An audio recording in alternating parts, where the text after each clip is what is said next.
The forgotten girl in the wreckage. The battlefield was silent now. The smoke had thinned into the cold air, and only the broken ruins remained. Among shattered steel, burned earth, and broken ships lay a girl, her body weak and her breath shallow. She had been left behind by her own people, abandoned like broken equipment, forgotten like trash in the ashes of war. Her eyes were half open, staring at the gray sky above. She had no strength to move, no reason to hope. Her skin was pale, her body thin, and her spirit almost gone. The sound of distant winds carried dust across her face, but she did not wipe it away. She had already accepted that she would die there, alone. But fate had other plans. A man walked through the ruins, his boots crunching over broken metal and ash.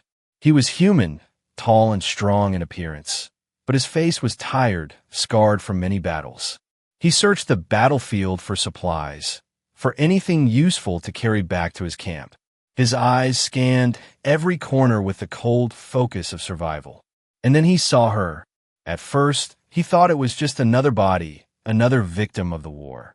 But then, he noticed her chest rise weakly, a faint breath escaping her lips. She was alive. For a moment, he stood frozen, unsure if he should step closer. She was not human, and her kind had often been enemies of his people. But something in her fragile state, in the hopeless way she lay there, stirred something deep inside him. He slowly walked closer, kneeling beside her. Her eyes flickered toward him, full of fear and confusion. Her lips trembled as if to speak, but no sound came. The human reached into his pack and pulled out a flask of water. He lifted her head gently and let a few drops fall into her mouth. She coughed weakly, her throat raw, but then swallowed. For the first time in days, she tasted life again. "Why are you here?" he whispered, though he knew she could not answer. Her kind had fought against his people, and maybe she was one of them. But looking at her now, she was not a warrior, not a threat. She was only a broken soul left to die. The human hesitated, torn between walking away and helping her. Carrying her would slow him down, maybe even bring danger. But leaving her would mean she would surely die. And in his heart, he could not turn away. Not again, not after all the death he had seen. With a sigh, he pulled her weak body into his arms. She was light, almost weightless, like a shadow clinging to life. Her head rested against his chest as he carried her through the ruins. Each step echoed with the heavy choice he had made. He did not know her name, her story, or why she had been left behind, but he knew she deserved a chance. As he walked, the girl's eyes closed again, her breathing slow but steady. She was no longer alone, no longer forgotten. In the silence of the ruins, the sound of his footsteps became her lifeline. The cold world that had abandoned her had now placed her in the arms of someone unexpected, someone who should have been her enemy, yet was now her only hope. The human carried her until he reached the broken shell of a building. Inside, he set her down gently against the wall.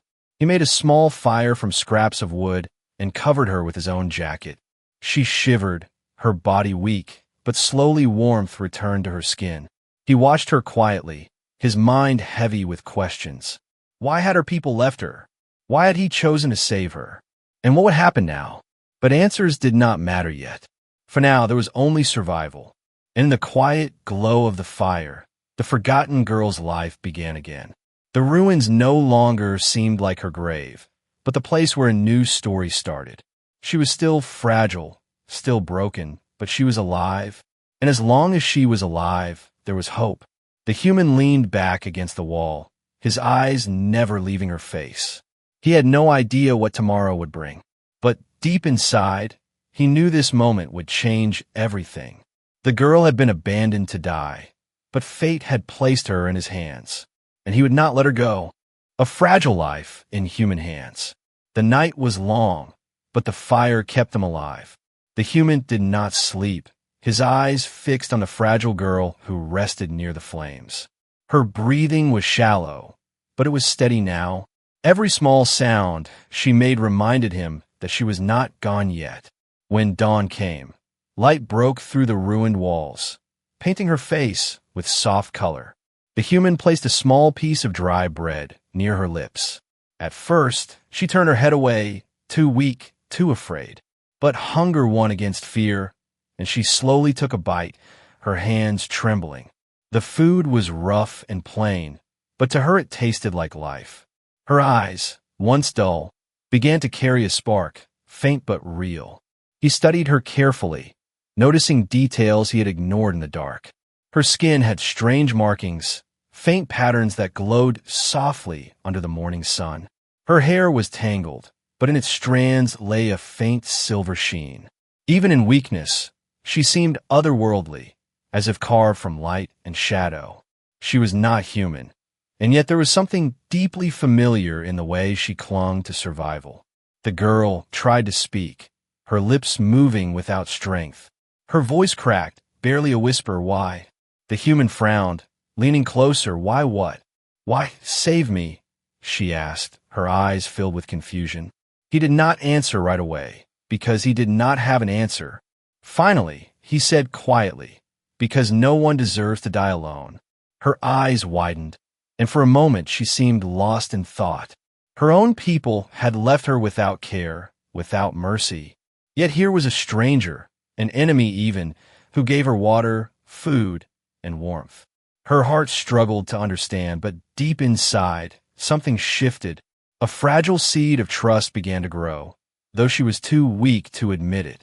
The human helped her sit up, supporting her with gentle hands. She leaned against him, her body trembling. Every breath she took was a battle, but she did not stop fighting. He wrapped a strip of cloth around her arm where a wound bled slowly. Her eyes followed his movements, watching the way his hands worked carefully, not like a soldier, but like a protector. Rest now, he said, his voice firm but kind. Her head tilted against his shoulder, her eyes half closed. But before sleep claimed her again, she whispered a word, soft and almost broken. My name is Lyra. The human froze, surprised that she trusted him with her name. He nodded slowly. Lyra, he repeated, letting the name settle into his memory. She gave the faintest smile, then closed her eyes and drifted into sleep again. The human sat there, holding her carefully, as if she was made of glass. For the first time in a long while, he felt that his journey had a purpose. Saving her was no longer just a choice of mercy. It was a path. Outside, the world was still dangerous, full of enemies and unknowns. But inside those ruined walls, something new was born. A fragile bond, a small hope, carried between two lives that should never have met. And in the silence of that morning, the human knew one truth. He had saved her once, and he would do it again, because now her life was in his hands, and he would not let it slip away. Between fear and hope, the ruins were quiet, but inside the broken shelter, a storm of silence grew between them. Lyra sat near the fire, her body wrapped in the human's jacket, her eyes fixed on the flickering flames. She was stronger now, able to eat and drink without help, but her heart was restless. Every glance she gave him carried questions, and every silence between them was heavy with doubt. The human moved carefully, gathering scraps, sharpening a piece of metal into a blade. He did not ask her much, nor did she offer answers. Still, she felt his eyes on her from time to time, watching, guarding, protecting. It confused her, for he had no reason to keep her alive, and yet here she was, breathing because of him. At last, she spoke, her voice quiet. You should have left me. The words stung the air like sharp glass. The human looked at her, his eyes calm, but unreadable. Maybe, he replied, but I didn't. She clenched her fists, anger mixing with fear. You don't understand. My people abandoned me. They cast me out. They wanted me gone. If they find you with me, they will kill you too. The human leaned back against the wall, his expression steady. I know danger when I see it, he said. I've lived with it all my life. Lyra turned away, her chest tightening. This man was foolish, or perhaps fearless, but she could not understand why he risked himself for her. Her mind told her not to trust him, that humans were enemies, killers, destroyers. But her heart whispered something different, something softer. Night fell again, and with it came voices carried on the wind. Lyra froze, her ears sharper than his, hearing them before he did. "They are searching," she whispered, fear flashing in her eyes. The human gripped his blade, his body tense. He motioned for her to stay silent, and together they crouched in the shadows. Through the cracks of the ruined wall, figures moved in the distance, alien soldiers, her kind. They were hunting for survivors. No, not survivors for her. Lyra's hands trembled, her breath shallow. She knew if they found her, they would finish what they had started, and the human would be killed for helping her. Her instincts screamed at her to run, to leave him behind, to not bring him into her doom.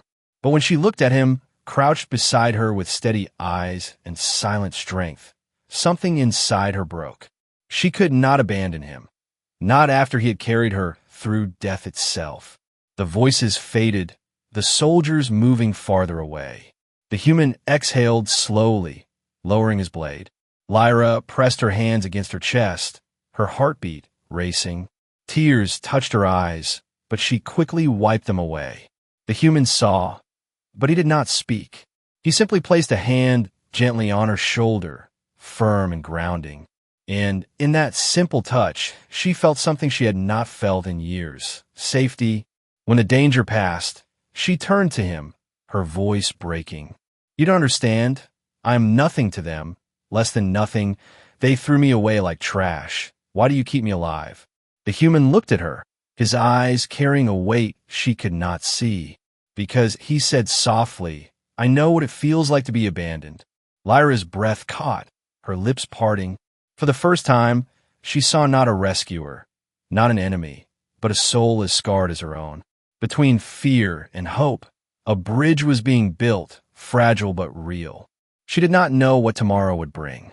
But as she sat by the fire, closer to him than before, Lyra realized a dangerous truth. She was beginning to trust him, and trust, in a world like this, was more powerful than any weapon. The bond of survival. The fire burned low, and silence wrapped the ruins like a blanket. But silence never lasted long in a world broken by war. The human and Lyra soon discovered that survival was not only about food or water, but about the dangers that moved in the shadows. It began with a sound, faint but sharp, the crunch of metal under boots. The human stiffened, his hand reaching for the blade he had carved. Lyra's heart raced, her senses alert. She whispered, "Raiders." Not soldiers of her kind this time, but scavengers, humans who lived by stealing, killing, taking whatever they wanted. The human pulled her close, guiding her deeper into the ruins. His eyes scanned every crack of the broken walls, listening as the voices of the raiders grew louder. They laughed cruelly, their steps heavy, searching for prey. Lyra's breathing grew fast, fear clawing inside her chest. She knew he could fight, but there were too many. And if they found her, if they discovered she was alien, they would not hesitate to kill them both. One raider's shadow fell across the entrance. The human's grip on his blade tightened, his body ready. But before the man stepped inside, a piece of debris shifted and fell near the other end of the building. The raider turned his head, distracted, moving toward the noise. The human exhaled slowly, pressing a finger to his lips, telling Lyra to stay quiet. For hours they remained hidden, the raiders circling like wolves. Once one of them came so close that Lyra could see the scars across his face. Her hands trembled, but the human placed his hand over hers, steady and firm. That single touch calmed her, even as fear tried to drown her. When the danger finally passed, the human led her out into the night. They walked far from the ruins, the stars cold and sharp above them. Lyra stumbled, her strength still fragile, but he caught her before she fell. For a moment, her eyes met his, and she saw something there, not pity, not duty, but resolve. He was not protecting her because he had to. He was protecting her because he wanted to. Later, when they stopped to rest, Lyra turned to him, her voice shaking. You risked your life for me again. The human looked at her, his expression unreadable. That's what survival means, he said. We watch each other's backs. She frowned, confused. But I am not your kind. Why do you see me as one of you? He gave a faint smile, tired but real. Because you are alive, and that's enough. Her chest tightened at his words. For the first time since her exile, she felt something dangerous but beautiful. Belonging. She whispered softly, almost afraid of her own voice. Then I will protect you too. The human turned his head, surprised, but he said nothing. Instead, he nodded once, and in that silent agreement, a bond was forged. The bond of survival was not built on blood, nor on shared history. It was built on fire, danger, and trust. Each step they took together was proof of it, and though the world still haunted them, in that moment Lyra realized something she had never believed possible. She was no longer alone, and he, the human who should have been her enemy, was now the only reason she still breathed. Enemies on the horizon. The night wind carried whispers across the wasteland. Lyra and the human walked under the broken sky, the stars sharp and cold above them. For a short while, she felt safe beside him, but safety never lasted in a world like theirs. It began with a low hum, distant at first, like thunder in the sky. Lyra froze, her body tense, her eyes glowing faintly as she whispered, "It's them." The human stopped, listening, and then he heard it too, the sound of alien craft moving through the clouds. Searchlights cut through the night, sweeping across the ruins, hunting. Her people had returned, not to rescue, but to erase. Lyra's breath came fast, her chest tight. She knew why they were here. They had discovered she was still alive. They would not allow it, not after branding her as weak, not after casting her aside. If she lived, it meant their judgment was flawed, their pride broken. So they would silence her, no matter the cost. The human pulled her into the shadows of a collapsed wall. His hand pressed against her shoulder, firm and steady. "We move only when the lights pass," he whispered. Lyra's hands shook, her fear rising, but she nodded, trusting him. The roar of engines grew louder as ships descended closer, sending dust and fire into the air. Figures appeared, tall, armored soldiers of her kind, their weapons glowing. They marched with precision, scanning the ground, their voices sharp and cruel. One of them spoke in her tongue, words she wished she could forget. "Find the outcast, leave no trace." Her heart sank, tears touched her eyes, but she held them back. If they found her, they would kill him first, then her, and she could not allow that. The human leaned closer, whispering, "They won't take you." His voice was calm, but his grip on the blade in his hand told another story. He was ready to fight, even against an army. Lyra turned her head, staring at him, her voice breaking. "You can't fight them all." He gave a faint smile, one filled with stubborn fire. "Watch me." The soldiers spread out, their lights sweeping dangerously close. Lyra's heart pounded. Every instinct told her to run, to hide, to leave him behind. But another voice inside her spoke louder. She would not abandon him. Not the one who carried her from death. Not the one who gave her hope. She pressed her trembling hand against his arm, whispering, "If they find us, I fight with you." The human's eyes met hers, and for the first time, he saw not weakness, but strength. A silent vow passed between them. Whatever came, they would face it together. The night erupted with a sharp beam of light as one soldier's weapon struck the ground near them. The enemy had caught their trail. The human pushed Lyra behind him, blade ready, his voice low and fierce. "Run if you can, but I'll hold them." Lyra shook her head, her eyes blazing. "No, I will not leave you, not again." The first soldier charged forward, armor shining under the moon. The human met him head-on, striking with desperate strength. The clash of metal echoed through the ruins. Lyra watched, torn between fear and awe, as the human fought like a man who refused to break. And deep in her heart, she felt the bond between them burn brighter. This was no longer about survival. It was about defiance. They were hunted, outnumbered, outmatched. But together, they were unbroken. Enemies filled the horizon, but hope burned in the shadows. And as the battle began, Lyra knew one truth. Her people had come to erase her, but with the human at her side, she would prove them wrong. The battle for her future. The night burned with fire and light. The alien soldiers advanced, their weapons glowing like suns in the dark.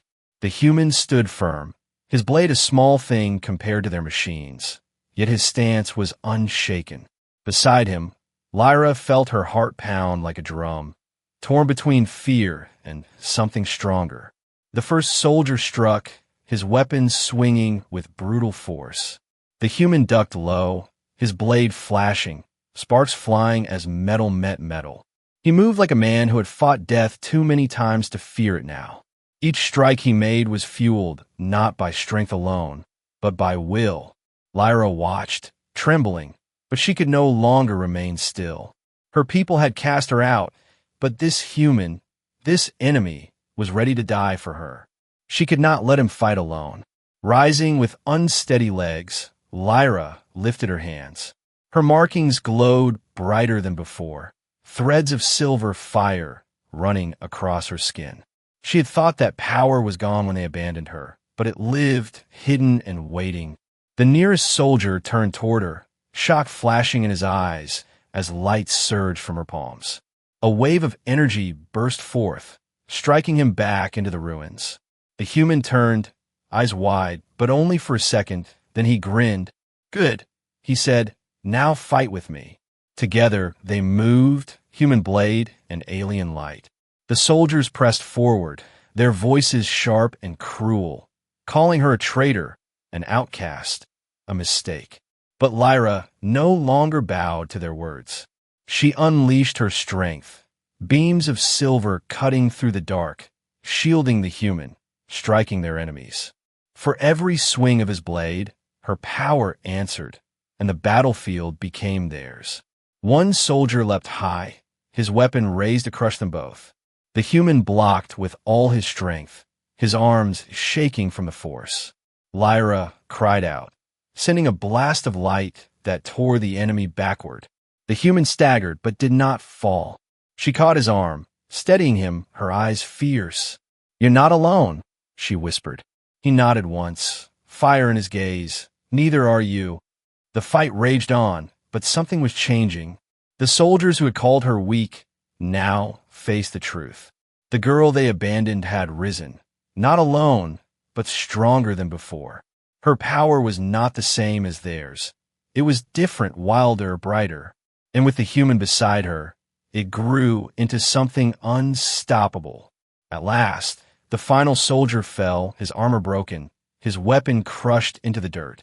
The silence that followed was heavy, filled only with the crackle of fire and the sound of their breathing. Lyra stood trembling, her body weak from the power she had released. The human stepped closer, steadying her before she collapsed. She leaned against him, her eyes filled with tears, but also with pride. "They will come again," she whispered, her voice shaking. "They won't stop until I am gone." The human looked down at her, his expression hard but steady. "Then we'll fight again," he said, "and again, until they learn you are not theirs to break." Her chest tightened, her tears falling freely now. For the first time, she believed it.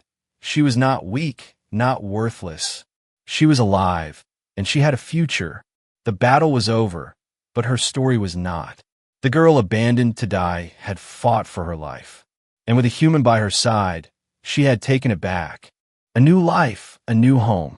The battlefield was silent once more, but this silence was different. No longer the silence of death, but the silence after survival. The silence of two souls who had fought and endured. Lyra stood weakly beside the human, the ruins of her enemies scattered across the broken ground. Her body ached, her strength nearly gone, but her heart was alive in a way it had never been before. They moved slowly through the wasteland, the stars above brighter than they seemed before. For days they walked, sharing food, sharing fire, sharing silence that no longer felt heavy. Each step they took carried them farther from the ruins of her past and closer to something new. Lyra often looked at him in secret, the human who had lifted her from death. She wondered why fate had tied her life to his. And though she could not find the answer, she knew in her heart she did not want that bond to break.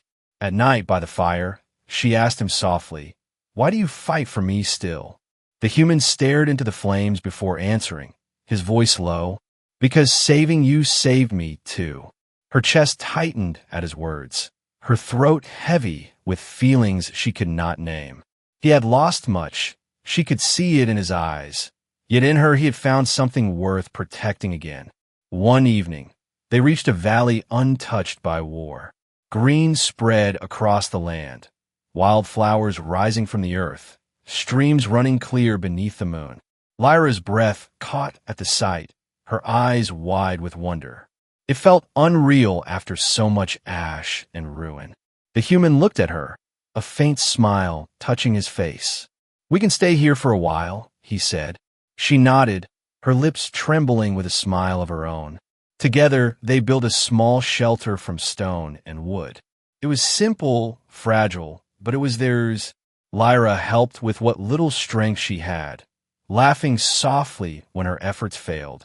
The human only shook his head, amused, but in his eyes she saw pride. For the first time in her life, she was not a burden, not an outcast. She was part of something, even if it was small. At night, when the stars spread across the sky, Lyra sat close to him by the fire. Her voice was gentle, but her words carried weight. "My people may come again," she whispered. The human turned, his eyes calm. "Then we'll face them." She smiled faintly, her fear less heavy than before, because she was not alone anymore. Days turned into weeks, and the valley became their refuge. Lyra's strength returned, her spirit grew, and with it grew the bond between them. She no longer thought of herself as abandoned, because abandonment meant being forgotten, and with the human, she was never forgotten. He saw her. He chose her every single day. One night, under the quiet of the stars, Lyra spoke words she had carried in her heart. "You gave me life again," she whispered, her eyes glistening. The human looked at her, his expression soft but strong.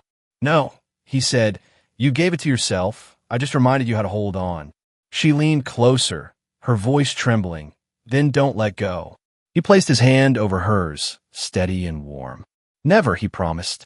And so the girl who was abandoned to die found not only life again, but a new home, not of stone or wood, but of trust, courage, and an unbreakable bond. Her story was not over. It had just begun. For in the heart of a human, she had discovered something her people never gave her, a place where she belonged.